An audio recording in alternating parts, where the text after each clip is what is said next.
You're sitting in a conference room full of colleagues. The boss is talking. Everyone's scribbling notes furiously.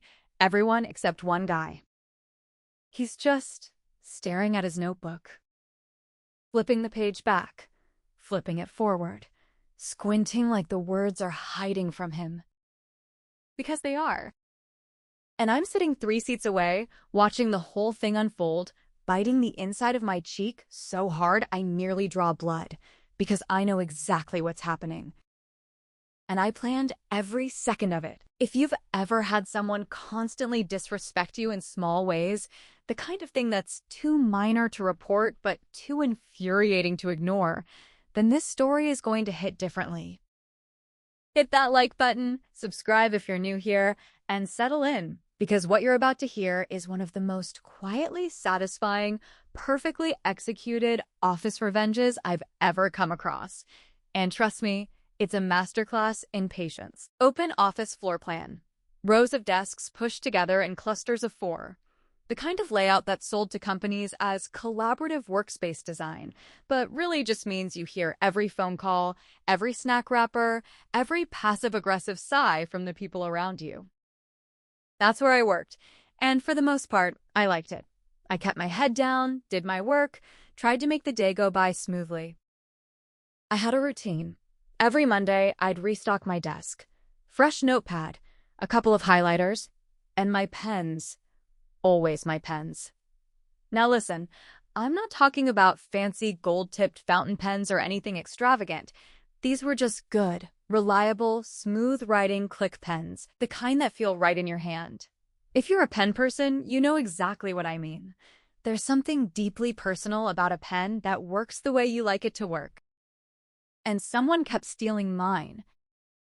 At first, I genuinely thought I was losing my mind.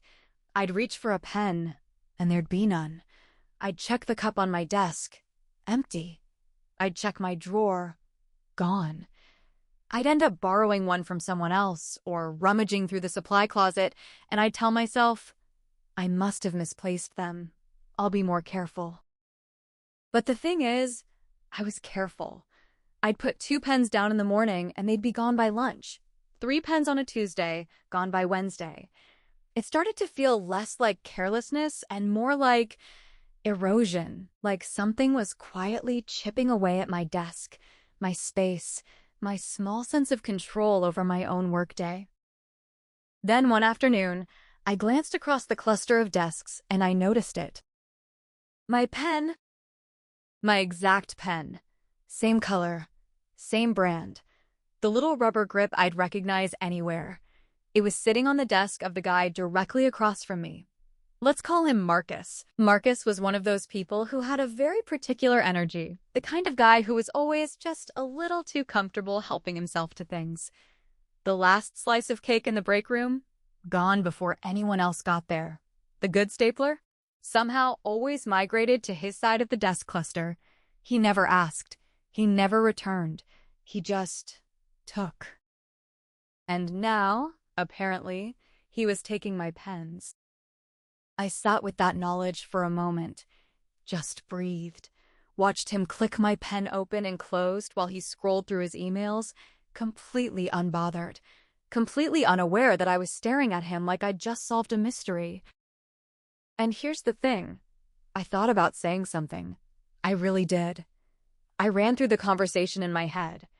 Hey, Marcus, is that my pen? And I could already hear his response, the casual shrug. Oh, I didn't realize. I just grabbed one. Maybe he'd hand it back. Maybe he wouldn't. But either way, nothing would change. Because people like Marcus don't change when you confront them. They just get more careful about hiding what they do. So I decided I wasn't going to confront him. I was going to confirm him. I needed to be sure first. Absolutely certain. So I started paying attention. I began leaving exactly 2 pens on my desk every morning and marking the time I put them down. And almost like clockwork, within an hour or 2, at least one would vanish. I'd look up casually and there was Marcus writing away, always conveniently having acquired a new pen right around the same time mine disappeared. This went on for another 2 weeks as I gathered my mental evidence. And something interesting happens to you when you know someone is stealing from you, but you can't prove it in a way that would satisfy anyone else. You stop feeling angry. Anger is loud and urgent. What you start feeling is something quieter and colder, a kind of patient resolve. You start thinking about consequences. One night, I was browsing online, not even looking for anything in particular, when I stumbled across something that made me stop scrolling entirely. Disappearing ink pens. Now, you might think of disappearing ink as a kid's prank, invisible ink spy kits, that sort of thing, but these were real, functional ballpoint pens. They wrote perfectly. Smooth, dark, completely normal-looking ink. The only difference was that the ink was heat-sensitive and would fade completely within a few hours of being exposed to air and ambient temperature. To anyone watching, they looked like a completely ordinary pack of pens. I read the description twice. Then I ordered 3 packs. When they arrived, I did a test, wrote a full page of notes, left it on my kitchen counter, and went to make dinner. An hour later, I came back. The page was completely blank. Not faded, not smudged. Blank. Like the words had simply decided they had somewhere better to be. I actually laughed out loud in my empty apartment. The next Monday morning, I came into the office early. I placed 2 of the disappearing ink pens in the cup on my desk, right in their usual spot, casual as anything. I kept my real pens locked in my bag. Then I sat down, opened my laptop, and waited. I didn't have to wait long. By 10:15, Marcus got up to grab a coffee from the break room. On his way back, he strolled past my desk, and I watched it happen in real time. That tiny, almost imperceptible pause, that casual glance around to see if anyone was looking, the hand that reached over and plucked one of my pens from the cup like he was picking an apple from a tree he'd always assumed was his. He didn't even look at me. I turned back to my screen and pressed my lips together to hold in the smile. Perfect. Now came the waiting. The beautiful, agonizing, wonderful waiting. I knew the ink would take a couple of hours to start fading, and as luck would have it, we had a department meeting scheduled for that afternoon at 2 o'clock. A real one. Not a quick check-in, but a proper sit-down with the whole team, the manager, the works. The kind of meeting where you're expected to take notes. I walked into that conference room with my real pen and a fresh notepad, found a seat, and made sure I had a clear sightline to Marcus. He came in with his coffee, his notepad, and my pen. The meeting started. Our manager began running through updates, action items, deadlines. Everyone was writing. I was writing. Marcus was writing, pen moving steadily across the page, totally at ease. I glanced at him occasionally, keeping my expression neutral, professional, boredly attentive. 30 minutes into the meeting, I noticed Marcus look down at his notepad. He tilted it slightly toward the light, then he flipped back a page, then forward again. His brow creased, just barely, the way it does when something doesn't compute. He picked up the pen and wrote something in the margin. He watched it for a second, then looked back at the top of the page. The top of the page was already gone. Every single word he'd written in the first 30 minutes had faded into clean, unmarked paper. His neat, careful notes, just gone. His agenda items, his bullet points, his names and numbers, erased.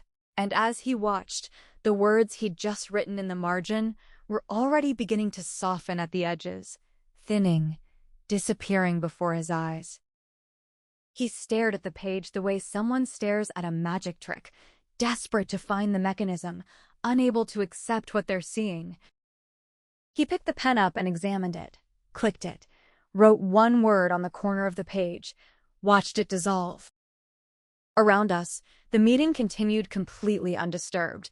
Keyboards clicking, pens scratching, our manager asking questions. And Marcus sat there in silence with an entirely blank notebook and an expression of pure, bewildered helplessness. I kept my face completely still. Inside, I was vibrating. The meeting ended. People filtered out. Marcus sat at the table for an extra moment, staring down at his notepad like it had personally betrayed him. He turned pages looking for evidence of his notes, any trace, any ghost of ink, and found nothing. He walked back to his desk, sat down, and set the pen carefully off to the side.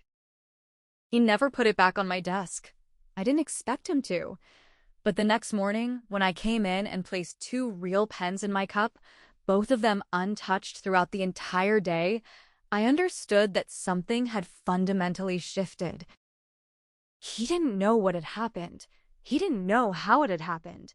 But somewhere in the back of his brain, some deep animal instinct had connected that pen to confusion and public humiliation, and it wanted no part of it. My desk supplies have been untouched ever since. No conversation required, no HR complaint, no awkward confrontation. Just the quiet, elegant language of consequences, spoken in disappearing ink. Here's what I took from this. Sometimes the best response to someone who disrespects you in small ways isn't a big, dramatic confrontation. Sometimes it's patience, observation, and finding a solution so perfectly tailored to the problem that it doesn't just fix the situation, it teaches a lesson without a single word being spoken. Karma doesn't always arrive with thunder. Sometimes it shows up quietly in a conference room on a blank page. If this story put a smile on your face, and honestly, how could it not? Smash that like button and drop a comment below. What's the most satisfying petty revenge you've ever seen or pulled off? I want to hear every detail. And if you're not subscribed yet, hit that button now because we have more stories exactly like this one just waiting for you. See you in the next one.